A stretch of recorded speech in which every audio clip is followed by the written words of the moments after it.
just one bit of Lions conversation I want to have, and that's about this position group of the defensive line.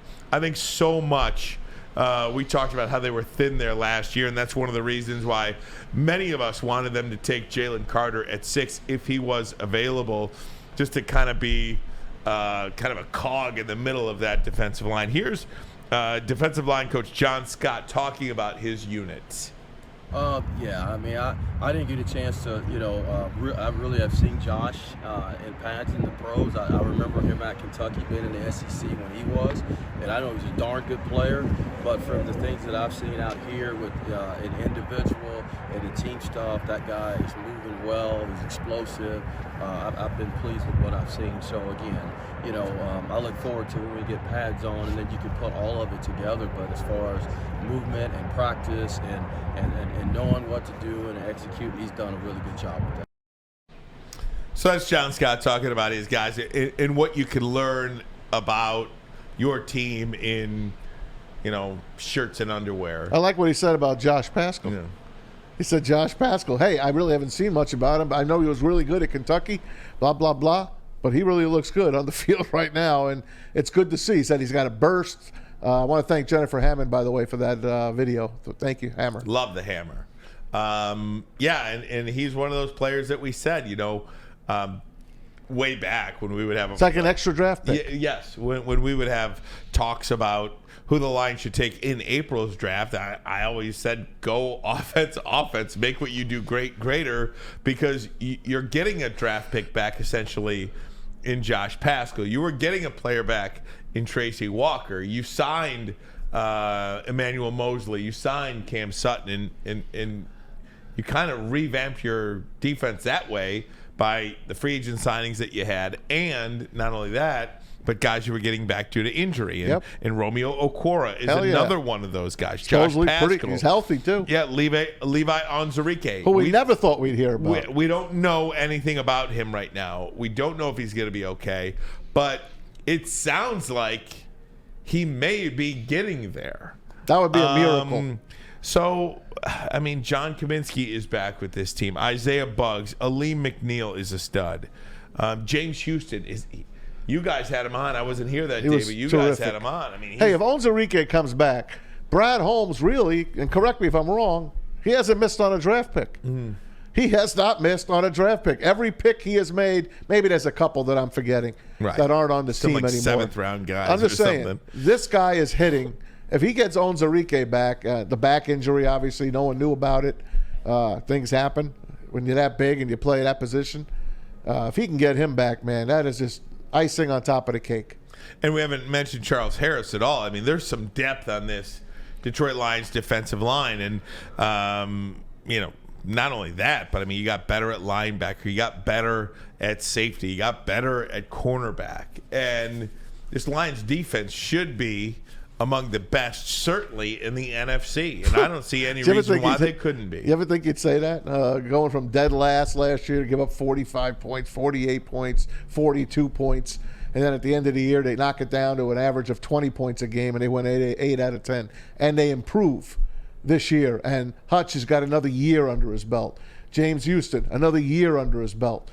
Aaron Glenn, another year under his belt to be the best coordinator. Remember, he wanted to be the best coordinator before he even thought of being an NFL head coach. And man, I just cannot wait for the season. You talk about never thinking you'd say X, Y, or Z about this football team. I mean, there's competition even at kicker. Yeah. I mean, there's competition at every stop. I mean, name the position, and there's competition there, except maybe backup quarterback. Correct. But you will not find a perfect roster in the NFL.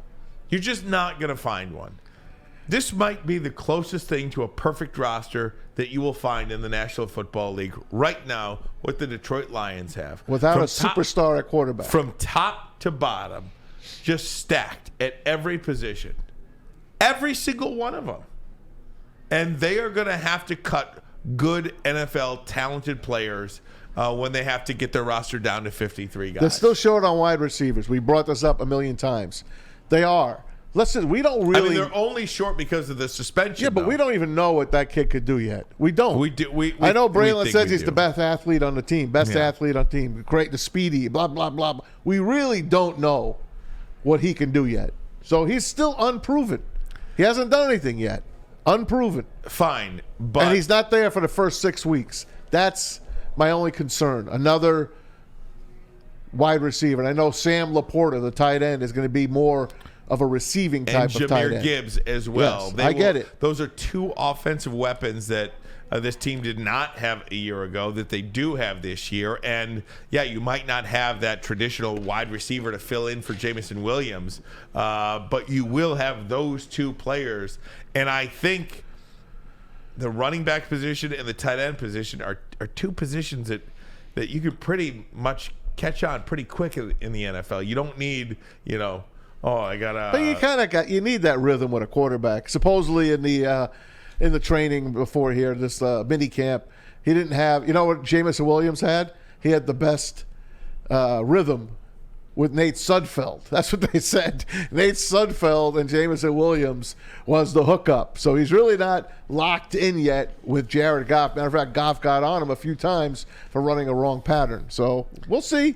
It does take a while, man. And he's going to be missing. Once the season starts, he's shut down again.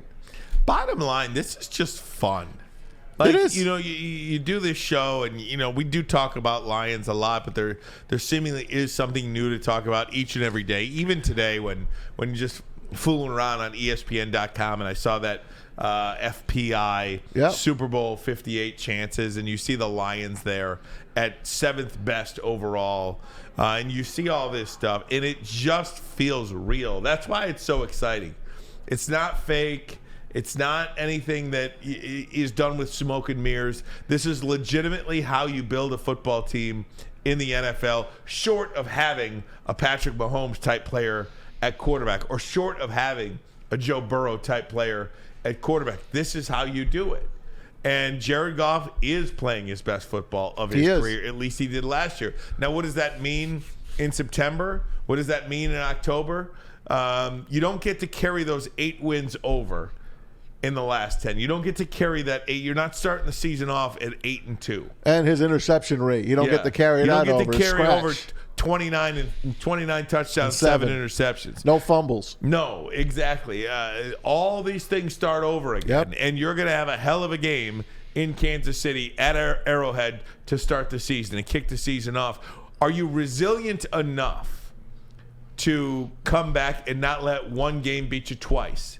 If you do lose this game, are you able to put it behind you? Is this leadership set up to the point where you put that one behind you and you move on? I think it is. And they'll have 10 days. And they'll have 10 days as well. I think they'll give Kansas City all they want, and then they wait for the team that I told you is going to be their best win of the year, and it's the Seahawks. Week 2, home opener, they owe Seattle. Not 1, not 2, but 3 times they owe them. They beat them, they knocked them out of the playoffs, and they got a draft pick prior to them. It's time to pay back the Seahawks. It's funny, though. I would much rather have Jahmyr Gibbs than Witherspoon? Devon Witherspoon. Yeah. That's because I would. Well, that's because they took care of their cornerbacks and safeties in free agency. Yeah. Maybe if they didn't, you would have liked to put him and Kirby Joseph back together again, teammates from Illinois. Because look at Kirby. If you can imagine what Kirby did, he was a 2nd or 3rd round pick. Imagine what Witherspoon's going to do in Seattle. He's going to be the next Jamal Adams out there. Dan says, Ryan, they put 1-6 behind them. I do understand that's great, but at 1-6, you almost have nothing to play for. You're just going out there playing. I mean, you don't really think you're in the playoff hunt at that point, do you? I mean, you're just out there playing. They did put themselves in it. They did. They eventually got there. And I think they should get credit for turning 1-6 into 8-2. Yeah. You do get credit for that, but there is something about just playing with no pressure. What would be the difference of if they lost that game 1-7? Yeah. Or go 1-8 or 3-9 or something like that. You're just out there playing. I mean, how many times have we seen a Lions team win games after losing a game that would have set them up? Right. And then we scream about you're ruining your draft position. Right. All those years. Exactly. Now we don't even want to talk about the draft anymore. Exactly. So it's 6 of one, half dozen of the other. Don't forget, they're going to be wanted too. This isn't a team that's going to be snuck up on. They're not going to sneak up on anybody anymore. This is a team that's out there. Coaches are going to be saying, hey, man, this team went 8-2 last year. You see what they've done this year. Teams will be gunning for them this year. That's a first. No question about it.